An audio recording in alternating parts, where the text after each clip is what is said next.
I'm Lisa, a 42-year-old economist. My life is a series of routines and solitude, quite the opposite of my best friend Julia's vibrant social whirl. She's always been the outgoing one, unlike me, who's always shied away from the limelight. Julia's married to a businessman, Robert, and they're quite the social butterflies, hosting parties and gatherings, a scene I usually avoid. One evening, while I was settling in with a book, my phone rang, breaking the silence of my apartment. It was Julia, her voice full of excitement. "Lisa, you have to come to our party next weekend," she blurted out as soon as I answered. I hesitated, feeling the familiar twinge of social anxiety. "Oh, Julia, you know I'm not one for parties," I replied, hoping she'd let it go. But Julia wasn't one to give up easily. "Come on, Lisa, it'll be fun. Plus, there's someone I really want you to meet," she insisted, a hint of mystery in her voice. Despite my reluctance, Julia's enthusiasm was infectious. Okay, I'll come. But I'm not staying late," I conceded, already dreading it. "You're going to love it, I promise," Julia said before ending the call. The night of the party, I found myself standing awkwardly in a corner of Julia's lavish living room, clutching a glass of wine for comfort. The room buzzed with laughter and chatter, a stark contrast to my quiet corner.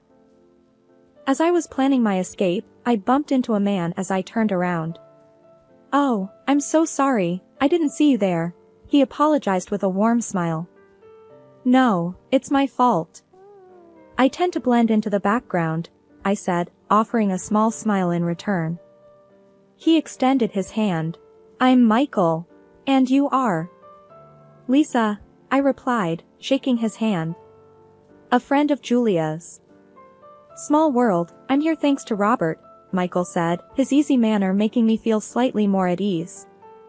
We started talking, and surprisingly, I found myself enjoying the conversation. Michael was a preacher with a TV presence, a fact that intrigued me. He spoke of his son, Chris, who lived with him, and I shared a bit about my work and love for quiet evenings. The days following Julia's party were filled with a new, unfamiliar excitement. Michael and I had exchanged numbers that evening, and to my surprise, he called the next day. His voice over the phone was just as warm and inviting as it had been in person. "Hi Lisa, it's Michael. I really enjoyed our talk at the party. Would you like to grab coffee sometime?" he asked. I hesitated, not used to such attention, but the memory of our pleasant conversation prompted me to accept. "Sure, coffee sounds nice," I replied, a hint of nervousness in my voice. We met at a quaint cafe downtown, a place far removed from the bustling atmosphere of the party. Sitting across from Michael, I found myself opening up about my life and work, something I rarely did with someone I had just met. "So, what's it like being an economist?" Michael asked, his eyes showing genuine interest. "It's mostly numbers and analysis. Not as exciting as preaching to a crowd, I'm sure," I responded, feeling a bit self-conscious. He chuckled softly. "Well, each to their own. I find solace in sharing words of faith, but we all have our paths." As we talked, I learned more about his life as a preacher and his son, Chris. "He's at university now. It's just me at home. It gets quiet, you know," he shared. I nodded, understanding the feeling all too well. "I can imagine. I've always valued my quiet space, but it can get lonely." Our conversation flowed effortlessly, and before we knew it, a couple of hours had passed. As we parted ways, Michael said, "I'd really like to see you again, Lisa. You're easy to talk to." Flattered and a bit taken aback, I agreed to meet again. Over the next few weeks, our casual meetups became a regular occurrence. We shared stories, laughed, and slowly, a connection formed, one I hadn't experienced before. It was during one of these meetings that Michael broached the subject of his son, Chris. "I worry that he might not take well to me seeing someone. He's quite protective since his mother passed," he admitted. I felt a twinge of anxiety at the thought. "I understand. It must be hard for him," I said, wondering how I would fit into their lives. To my relief, when I eventually met Chris, our introduction went smoother than I had anticipated. He was polite and friendly, and to my delight, we found common ground in our love of books. The relationship with Michael blossomed into something beautiful and unexpected. It was a whirlwind of emotions, and before I knew it, Michael proposed. It was a simple yet heartfelt moment, one that marked a new beginning for both of us. Marriage was never something I had actively sought, considering my reserved nature and preference for solitude. Yet, with Michael, it felt right. His kindness, warmth, and the connection we shared made me believe in the possibility of a shared life. The months following Michael's proposal were like a dream. I, Lisa, who had always cherished my solitude, found myself eagerly diving into this new chapter of life.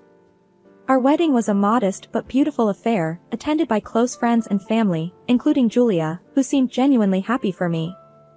One evening, a few weeks after the wedding, as Michael and I sat on our porch, I shared my thoughts.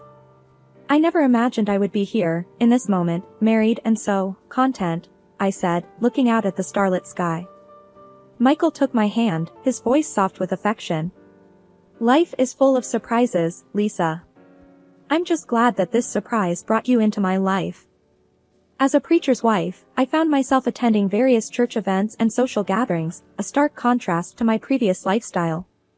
At first, it was overwhelming, but Michael was always by my side, his presence a comforting constant. One Sunday after his sermon, as people mingled around the church hall, I overheard snippets of conversation praising Michael's eloquence. "Your husband has a way with words.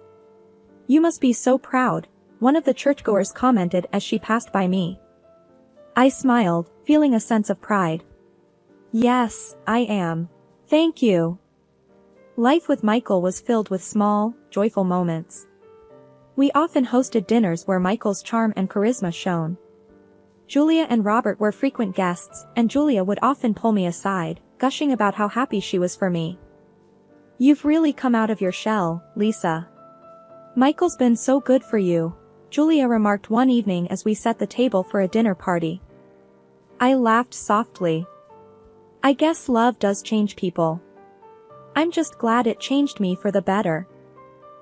However, with Chris heading off to university, the house felt emptier, and I sensed a subtle change in Michael. He seemed more distant, lost in thought, and our conversations, once filled with laughter and shared stories, now often lapsed into silence. One night, as we sat quietly in the living room, I tried to breach the growing gap. "Is everything okay, Michael? You seem different," I asked, concerned. He looked at me, his eyes reflecting a complexity of emotions. "It's just the house feeling empty without Chris, and the church demands. Don't worry, Lisa, we'll adjust." I wanted to believe him, to believe that this was just a phase and that we would soon return to our blissful, loving days. But a small voice in the back of my mind whispered doubts, fears that this change might be the beginning of something I wasn't prepared for. The subtle changes in Michael that I had initially dismissed as mere adjustments to our new life together began to evolve into something more concerning. After Chris left for university, the house, once filled with his youthful energy, grew quiet, almost somber. Michael's demeanor changed, the warmth and affection he used to show me seemed to diminish, replaced by an irritable and distant attitude. One evening, as I was preparing dinner, Michael walked into the kitchen. I noticed his furrowed brow and tense expression. "Is everything all right, Michael?" I asked tentatively. He glanced at the stove and then back at me, his voice sharp. "Why isn't dinner ready yet? I'm tired of waiting every evening." Taken aback by his tone, I replied, "I'm sorry, the roast is taking longer than I expected." "It's always something, isn't it?" he retorted before walking away. I stood there, stirring the pot, feeling a mix of confusion and sadness. This wasn't the Michael I knew, the man who used to appreciate my cooking and the effort I put into our home. As days turned into weeks, these instances became more frequent. Michael's criticisms grew harsher, and his patience shorter. There were times when he would come home late, and if dinner wasn't hot, he would react angrily. One such night, when dinner had gone cold, Michael's reaction was more intense than usual. "This is unacceptable, Lisa. If I come home, I expect a hot meal," he he scolded, his voice raised. But Michael, you didn't tell me you'd be late. I can warm it up, I suggested, trying to keep my voice calm. No, I want a freshly cooked meal. Is that too much to ask? He snapped, his demeanor intimidating. I felt a lump form in my throat as I watched him discard the meal I had spent hours preparing. I nodded silently, holding back tears, and began to prepare another dish. As the nights grew longer and lonelier, with Michael often staying out late, I found myself missing the man I had married. The man who preached about love and kindness seemed to be a different person behind closed doors. As the days passed, my life with Michael descended further into a pattern of isolation and despair. The man I had married, who had once been my source of joy and companionship, now seemed like a distant, cold stranger. His once warm and affectionate nature was replaced by a harsh and critical demeanor, leaving me feeling alone and trapped in a loveless marriage. One evening, as Michael returned home late again, I nervously waited for him with dinner ready, hoping it would be to his liking. The moment he entered, I could sense his discontent. "This is what's for dinner?" "It's practically the same as last night," Michael remarked, a tone of annoyance in his voice. I tried to keep my voice steady. "I thought you liked this dish, Michael. I can make something else if you want." "No, just leave it. I'm not in the mood for your cooking tonight," he said dismissively, walking away from the table.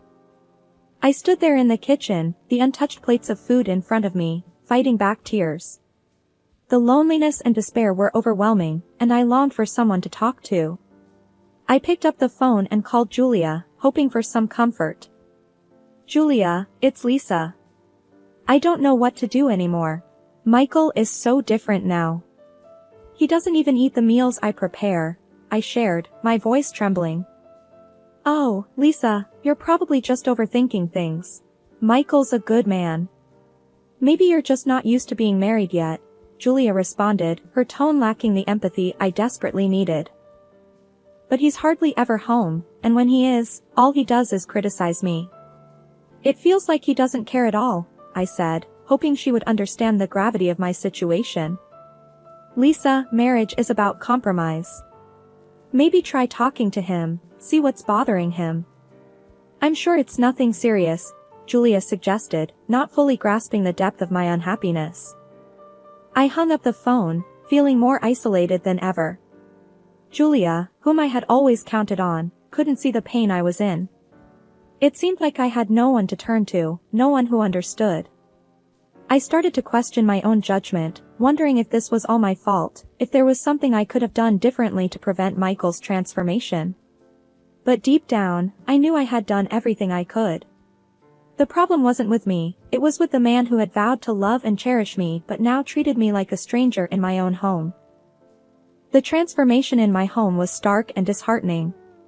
Michael, once a source of comfort and joy, had become a stranger, his demeanor increasingly marred by late-night drinking and unpredictable outbursts. It was a gradual shift, one that I had tried to deny at first, but the evidence was becoming too overwhelming to ignore. One fateful evening, the air in our home was charged with an uneasy tension. Michael had returned later than usual, the effects of his drinking evident in his staggered walk and slurred words.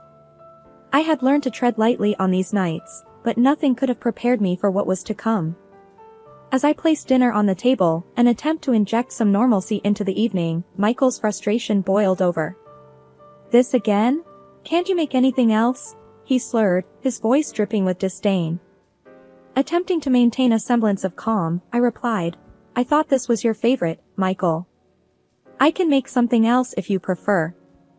In a sudden fit of rage, Michael flung his phone in my direction. I stumbled backward, the phone narrowly missing me, but in my retreat, I knocked over the dinner spread, sending plates and food crashing to the floor. He let out a scornful laugh. "Look at the mess you've made. Clean it up," he commanded before staggering off to the bedroom, leaving me alone in the wreckage. Tears welled in my eyes as I began to pick up the pieces. That's when I noticed Michael's phone, lying amidst the mess, unlocked and unguarded. A part of me knew that crossing that boundary could change everything, but the need for truth, for some understanding of Michael's change, compelled me forward. I picked up the phone and there it was, a string of messages between Michael and Julia. "Can't wait to see you again. Missing you. Lisa suspects nothing." The words blurred as tears welled up in my eyes. The betrayal was twofold. My husband and my best friend, two people I had trusted implicitly, were stabbing me in the back. My heart sank as I read each line, a mix of affectionate exchanges and plans for secret rendezvous. I sat there, amidst the chaos, the phone in my hand a testament to their betrayal. Feelings of hurt, anger, and disbelief swirled within me. How could they do this to me?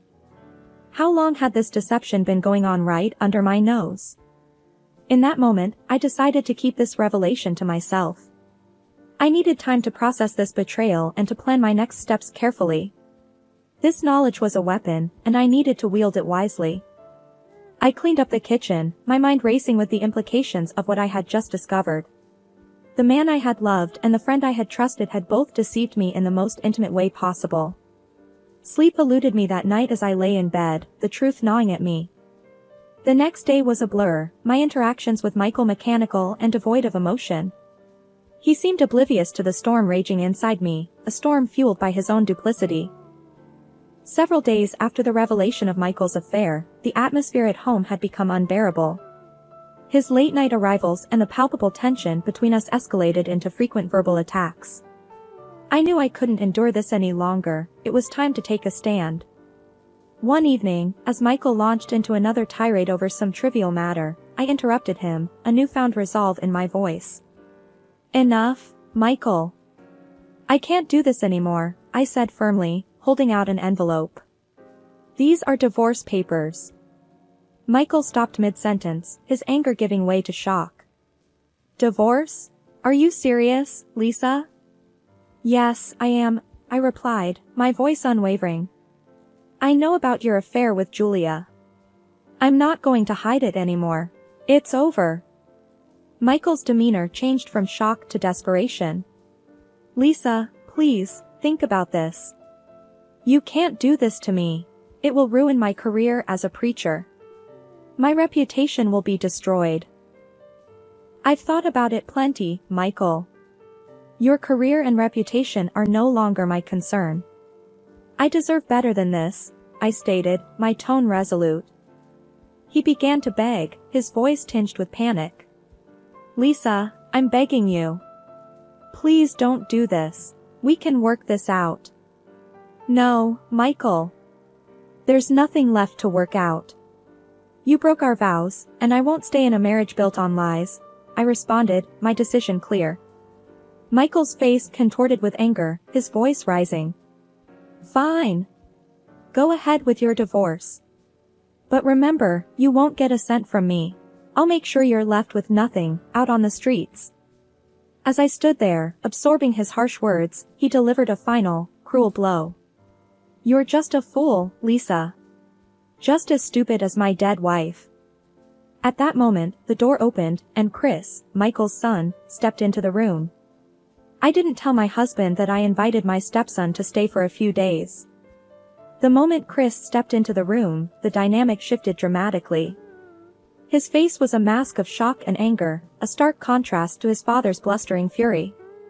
"What did you just say about Mom?" Chris demanded, his voice quivering with rage. Michael, caught off guard by his son's sudden appearance, tried to regain his composure. "Chris, this is not what it looks like. We were just..." "Save it, Dad." "I heard everything." Chris cut him off, his eyes burning with anger. "How could you say such things? About Mom, about Lisa?" I stood there, watching the confrontation unfold, my heart pounding. This was the moment of truth, the culmination of all the pain and betrayal. "Chris, you don't understand. It's complicated," Michael attempted to explain, his voice faltering.